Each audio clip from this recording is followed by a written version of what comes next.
लोग देखेंगे D carboxylation of carboxylic acid.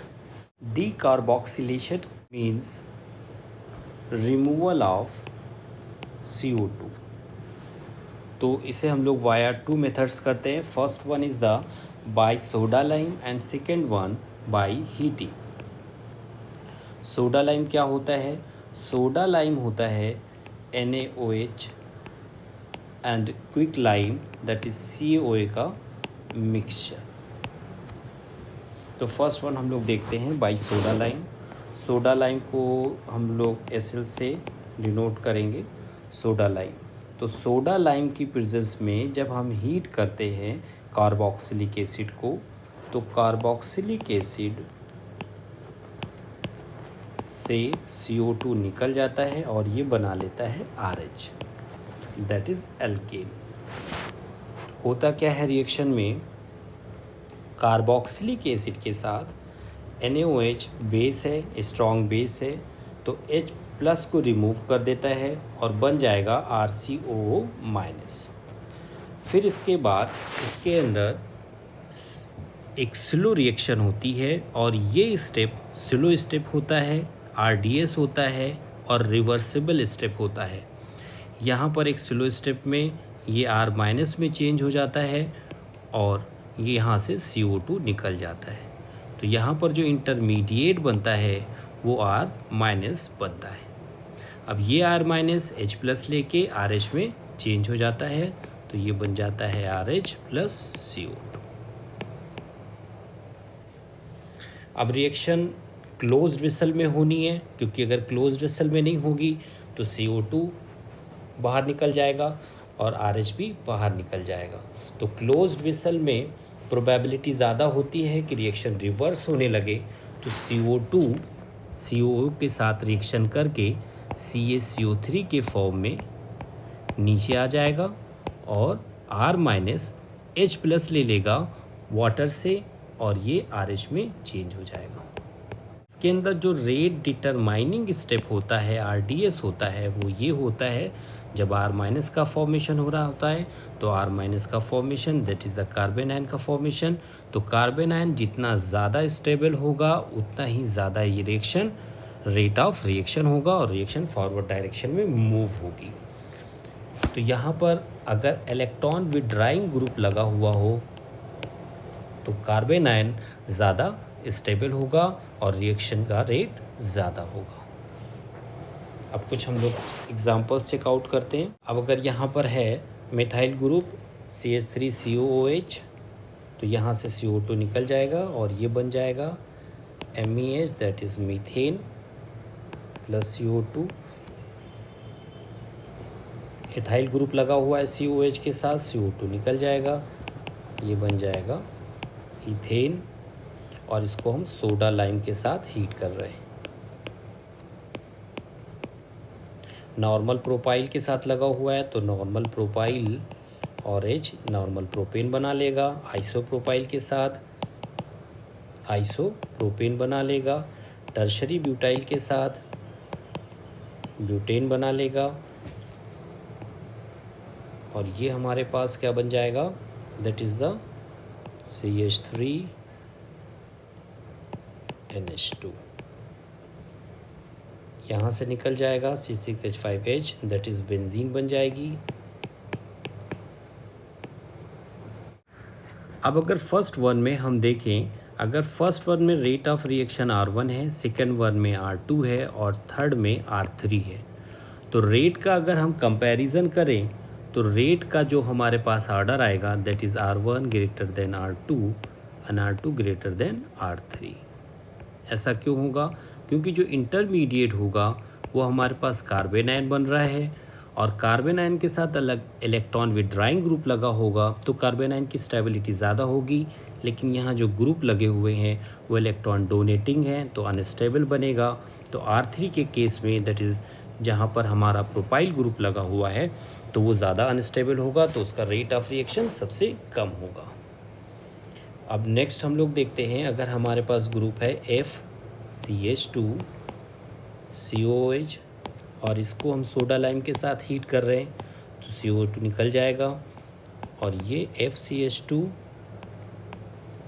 H।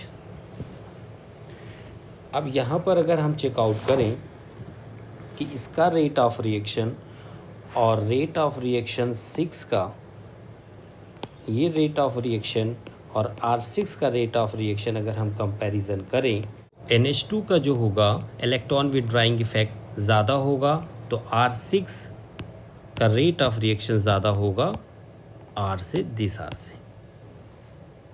Okay, next अगर 9th वन में अगर हम देखें इसका डिकार्बोक्सिलेशन करें, सोडा लाइम के प्रेजेंस में हीट करें तो CO2 निकल जाएगा और ये हमारे पास बन जाएगा नाइट्रोबेंजीन। यहाँ पर डिकार्बोक्सिलेशन करें, सोडा लाइम के प्रेजेंस में हीट करें तो हमारे पास प्रोडक्ट बन जाएगा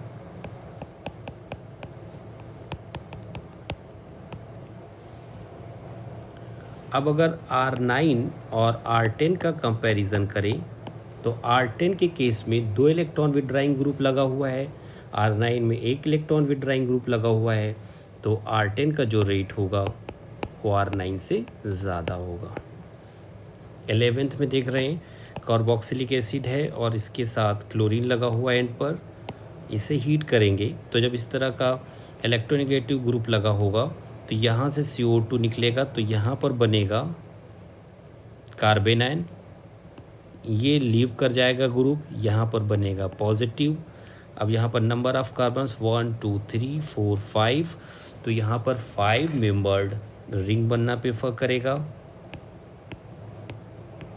और ये बन जाएगा साइक्लोप्रोपेन।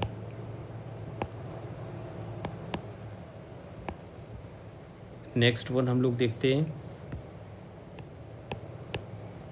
तो CO2 निकल जाएगा सिंपली। 13 को हम लोग देखते हैं, 13 में सोडा लाइम की प्रेजेंस में अगर हीट करेंगे CO2 निकल जाएगा, तो जो हमारे पास यहाँ पर प्रोडक्ट बनेगा दैट विल बी ड्यूटीरियम और यहाँ पर प्रोटियम लगा हुआ है, ये मिथाइल ग्रुप।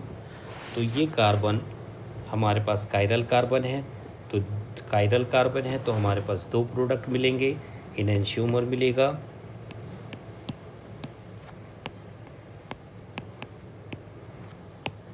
ये दोनों क्या होंगे, इनैंशियोमर मिलेंगे, प्लस माइनस का मिक्सचर होगा। 14 को अगर हम लोग चेक करें, सोडा लाइम की प्रेजेंस में हीट कर रहे हैं, डिकार्बोक्सिलेशन हो जाएगा, हमारे पास जो प्रोडक्ट आएगा दैट विल बी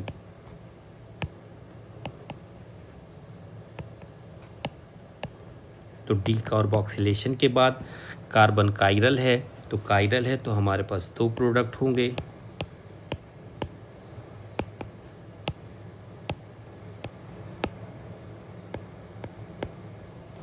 अब इसके अंदर इन दोनों प्रोडक्ट्स में एक कार्बन के अलॉन्ग चेंज है, एक कार्बन सेम है, तो ये दोनों क्या हो जाएंगे, डायस्टीरियोमर्स हो जाएंगे। 15 के केस में Cl लगा हुआ है, Cl लीव कर जाएगा, यहाँ पर माइनस चार्ज और यहाँ पर CO2 निकल जाएगा, ये हो जाएगा यहाँ पर निगेटिव चार्ज। तो ये कार्बेनाइन और यहाँ पर हो जाएगी ब्रिजिंग, तो एक कार्बन वाला ब्रिज बन जाएगा, तो ये एक कार्बन वाला ब्रिज बन जाएगा। यहाँ पर CO2 निकल जाएगा, कार्बेनाइन, क्लोरीन लीव कर जाएगा, पॉजिटिव चार्ज। अब यहाँ पर 2 कार्बन है तो 2 कार्बन ब्रिजिंग कर लेंगे।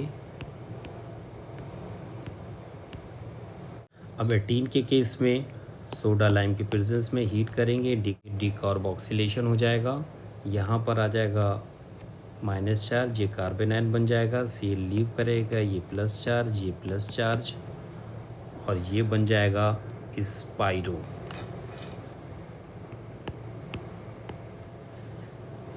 नाइनटीन के केस में CO2 निकल जाएगा, सोडा लाइम की प्रेजेंस में हीट करने पर यहाँ पर आ जाएगा माइनस चार्ज, कार्बेनाइन बनेगा इंटरमीडिएट, Cl लीव करेगा और ये बन जाएगा क्यूबेन। ये बॉन्ड बना लेंगे और ये बन जाएगा क्यूबेन। तो in presence of soda lime जब हीट करेंगे तो कंक्लूज़न क्या है, सोडा लाइम की प्रेजेंस में जब हीट करेंगे कार्बोक्सिलिक एसिड को तो इंटरमीडिएट जो बनता है वो बनता है कार्बेनायन। अब कार्बेनायन की स्टेबिलिटी